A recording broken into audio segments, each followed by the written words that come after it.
One of the big questions for ultra high definition is frame rate, and here we're looking at frame rates conventionally 24, 25 frames per second for film, and that will continue. But for sports coverage, for anything with moving action, conventionally we'd be looking at 50 or 60 frames a second, but actually, especially as we move to higher spatial resolutions, we need to move to a higher dynamic resolution. And we had thought about 300 frames per second, but in practice, whilst you need a short shutter to freeze the motion and stop it blurring out, a frame rate of something over 100 hertz, current standards 120 hertz, but we're looking at 100 and 150 as well, particularly for Europe, where using a 50 hertz based frame rate might be useful.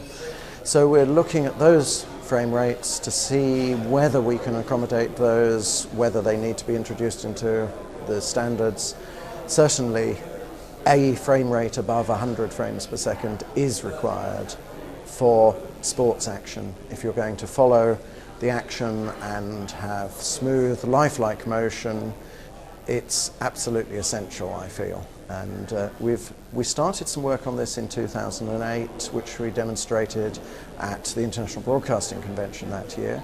But that work tailed off a little bit. It's now reinvigorated, and we're looking at that not just in the BBC, but within the EBU and in other groups to see what frame rate we actually need. NHK as well in Japan, which is where the proposal for 120 frames per second comes from.